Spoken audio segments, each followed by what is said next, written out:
So hello guys, here I am your friend Arunika and I welcomes you all to ARUNIKA'S Academy. And today we all are going to start our further chapter. So let's get started. So here yesterday I have taught you about heterotrophic nutrition, that they are also classified into two types, that is parasitic plants and saprophytes.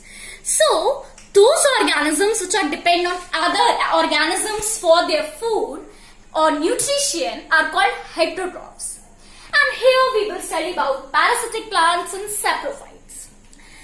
Can you tell me what are parasitic plants? Any guesses? So I will tell you.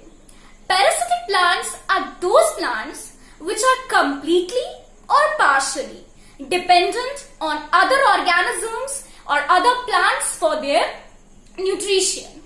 So partial, they came of two types, complete parasite and partial parasite. Complete parasite, so these parasites are those parasites which are completely dependent on other plants for their food. Like here is one example, Cuscuta, which is also known as dodder. And it is completely dependent on adventitious root called Hostoria. Adventitious root called Hostoria. Now we come to partial parasite. What is partial parasite? Partial parasites are those parasites which are not dependent completely on other plants for their food. They are dependent partially. And the example of partial parasite are mistletoe. Mistletoe. Now we will come to saprophytes. So what are saprophytes? Saprophytes are those organisms which depend on dead plants and animals or dead plants and animals for their food, for their nutrition. And the example are plants like Indian pipe, coral root and bird's nest orchid. These are the examples of saprophyte saprophytes. Right. Now we will come to insectivorous plant. So what is insectivorous plant?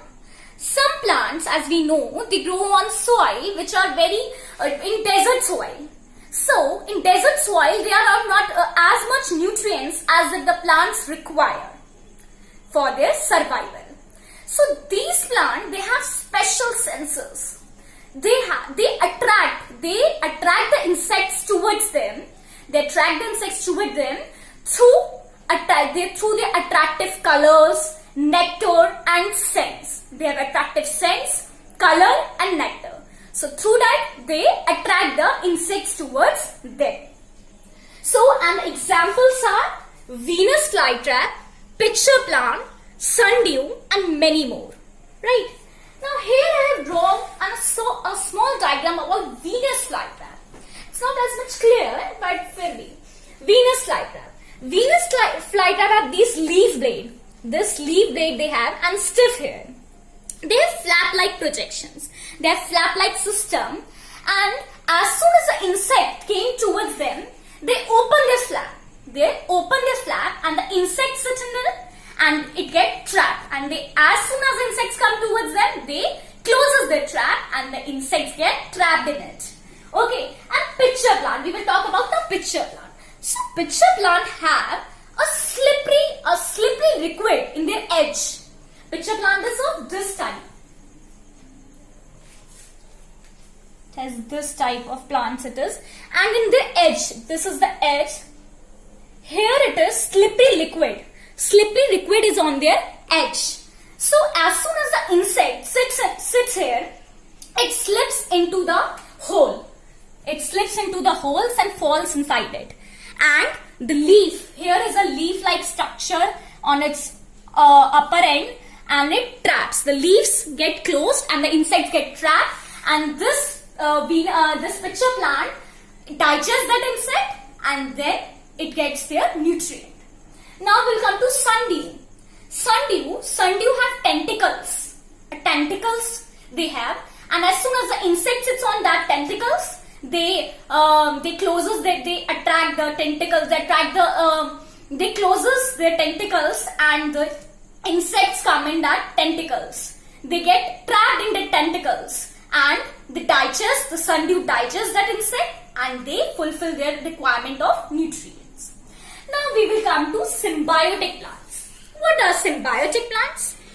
Symbiosis is a mutually beneficial relation between two or more organisms in which food and shelter are shared by both the organisms. You can note down the definition from here. So symbiosis is a mutually beneficial relation between two or more organisms by which they both share food and shelter together, and in this they do not harm each other. In parasite plants harm their host plant. Host plant are those plants in which they are the parasitic plants are dependent, means the complete parasite or partial parasite are dependent on that host plant. It's called host plant, and host plant harms the parasite, the organism. But symbiotic plants, it does not harm each other. And the example of symbiotic plant are fungi and algae. Right? Now we will come to revival of soil nutrients, and this is the last topic of our chapter, nutrition in plant.